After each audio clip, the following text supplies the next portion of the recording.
Donc ici, ce qu'on vient vous présenter, c'est un guide sur la conception des silos et des abords des silos, un guide pour concevoir l'abord des silos en toute sécurité. Donc on a réalisé Fiboire d'Esjdrome avec un groupe de professionnels fournisseurs, puis aussi bureaux d'études et des marques de chaudières. Donc le but de ce document, en fait, il est né à force d'avoir des silos où on avait souvent donc, des silos bien conçus, enfin des chaufferies qui étaient très bien conçus au niveau de la puissance, etc. Mais on avait des soucis pour tout ce qui était approvisionnement et surtout l'arrivée des camions. Parce que la gestion, faire arriver un camion sur un silo, c'était assez compliqué. Donc on a créé ce guide. Alors ce guide, il est conçu, donc c'est un guide, donc c'est sous forme d'un guide papier dans lequel on va retrouver toutes les notions de sécurité, où on a tout redimensionné, tout remesuré et avec des données en 3D.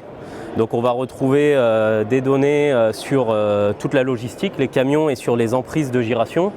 Et on va retrouver après toutes les notions sur la sécurité. Donc ça se synthétise bien ici, les abords, la place pour faire demi-tour, la sécurité avec tout ce qui est la présence de garde-corps, de l'éclairage.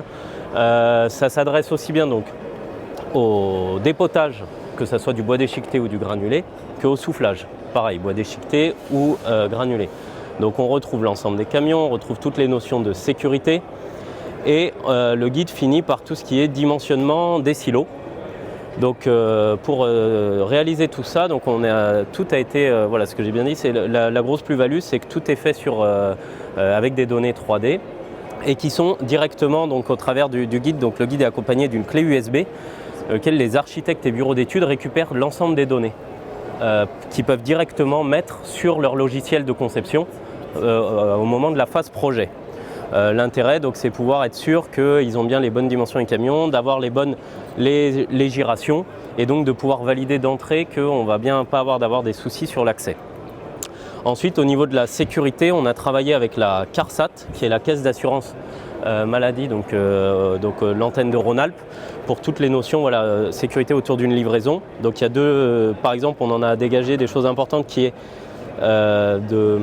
d'éviter la mise en place de grilles anti-chute, chose qui se faisait beaucoup sur les petites chaufferies collectives, pas du tout sur les industriels, et qui en fait sont des grilles qui, comme on n'arrivait pas à faire des grilles opérationnelles, ça a été plutôt des zones à risque. Donc tout le guide présente des nouveaux systèmes avec la mise en place de garde-corps et d'éviter ces grilles. Voilà. Ensuite, l'intérêt après de ce document, les personnes, nous derrière, il y a des formations qui sont réalisées, groupées pour les bureaux d'études, architectes, etc. Parce que le document donc, est assez dense, pour qu'on explique un peu tous les points à l'intérieur. Et enfin, le bureau d'études, lui, bénéficie derrière à la fin d'une petite grille de synthèse dans laquelle on va retrouver tous les points de vigilance, ce qui lui permet, pendant qu'il est sur sa phase de conception, de cocher les différents points pour être sûr que tout est créé. Voilà ça, donc ça c'est sur la réalisation. Dernier point important, comment ce document vit et la mise à jour. Derrière, ce qui est prévu, c'était une exigence aussi beaucoup qu'on avait avec la CARSAT, c'est de faire des évolutions annuelles du document. Donc là, pour la première année, on est sur des documents papier, mais tout est présent sur Internet, sur le site de Fibois, tout est en PDF téléchargeable.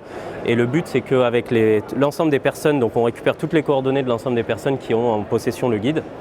Et chaque année, on réalise sous forme d'une enquête. On réalise une enquête pour leur demander un petit peu s'ils ont eu vent de nouvelles idées de conception, s'ils ont eu des soucis sur des projets et que le guide n'a pas pu y répondre ou alors que le guide se trompait. Pour que chaque année, on puisse remettre à jour des versions de manière à essayer de rester le plus à jour en termes de sécurité et de modèle de conception.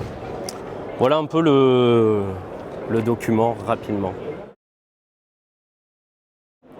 Voilà, le guide, lui, est en vente. Le guide, ça j'ai vu. Mais alors, en fait, l'intérêt, c'est que nous, ce qu'on vend, c'est le guide avec les données 3D et puis, et surtout l'assistance, puisqu'on a une personne qui achète le guide. Nous, derrière, on est là pendant au moins, s'il y a la moindre question, des incompréhensions ou des questions, on est là pour l'assister. Par contre, on part du principe que c'est un document qui amène qui liste bien tous les points de vigilance et c'était dommage de juste le réserver à la vente.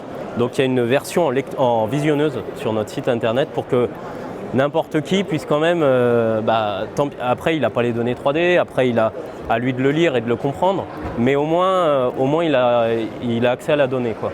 parce que sinon c'était le risque. Ouais, non, parce que c'est un investissement. Voilà, donc mais donc c'est vrai qu'après on joue voilà, beaucoup. Les archives bureaux d'études qu'on a vus, ils sont demandeurs de l'avoir en papier.